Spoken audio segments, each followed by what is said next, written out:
जय श्री कृष्णा, राधे राधे। ओम नमो भगवते वासुदेवाय नमः।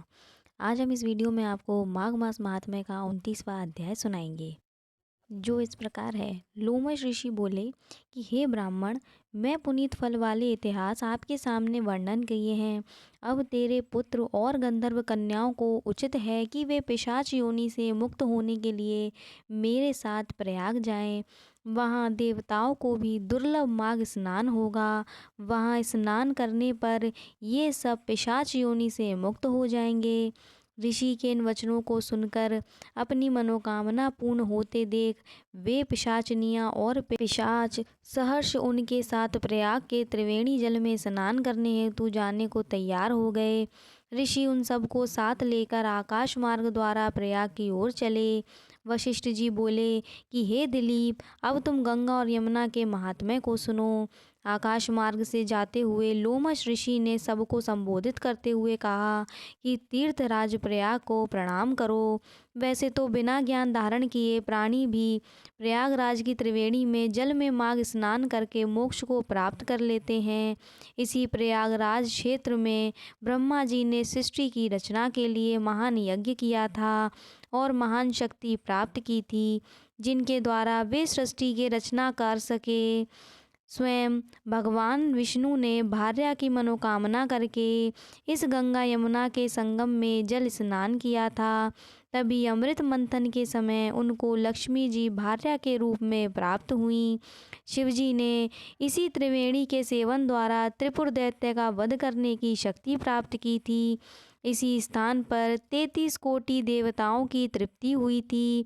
यही योग्य स्वरूप जनार्दन भगवान का सुख है, जहाँ प्रलय के समय मार्कंडे ऋषि ने हरण ग्रहण की थी। समस्त पापों को हरण करने वाला यह यमुना जी हैं, जहाँ स्नान करने वाले निष्पाप होते हैं, सभी को मुक्ति प्राप्त होती है। इस विषय में एक इतिहास को सुनो। किसी समय ऋचिक ऋषि ने एक गंधर्व को श्राप दिया था और वह काक हो गया।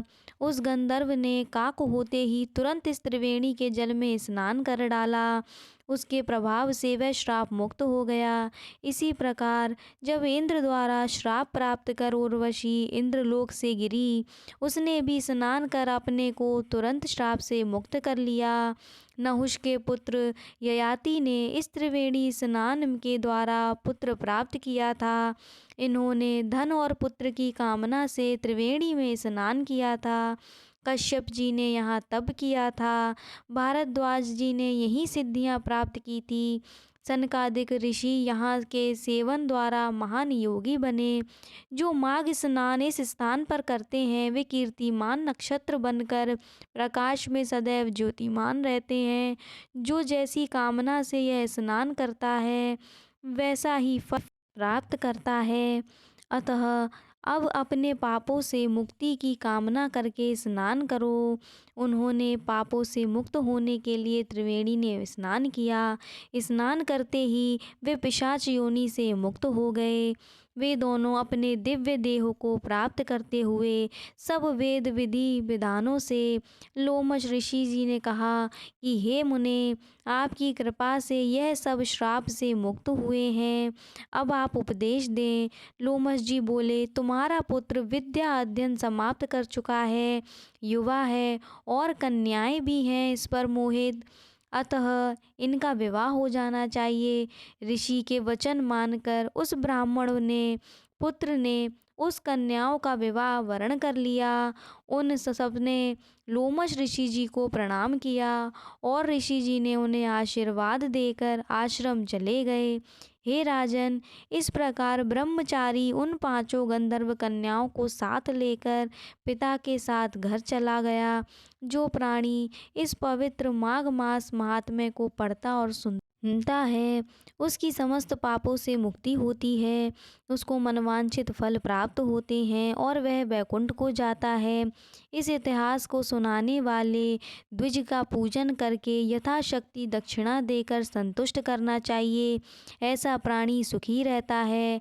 हर प्राणी को चाहिए कि वह अपने जीवन काल में कम से कम एक बार तीर्थराज प्रयाग में जाकर त्रिवेणी का स्नान मकर संक्रांति के दिन माघ मास में अवश्य करे, ताकि उसके भूतकाल में हुए पापों से उसे छुटकारा मिल जाए और भविष्य उज्जवल हो सके। स्नान के पश्चात यथाशक्ति सोना, चांदी, रुपया, अन्न, गुड़, तिल आदि का दान अवश्य करें, तभी स्नान दान का पुण्य फल मिलता है। इसी के साथ हमारा कथा अध्याय समाप्त होता है। दोस्तों, हम अगले कथा अध्याय 30 में आपको माघ मास व्रत की विधि बताएंगे और उसकी उद्यापन विधि बताएंगे, इसीलिए आप उस वीडियो को ज़रूर देखें। और अगर आपको मेरी वीडियो पसंद आई हो तो मेरे चैनल को सब्सक्राइब ज़रूर करें और मेरी वीडियोस पर लाइक और कमेंट ज़रूर करें।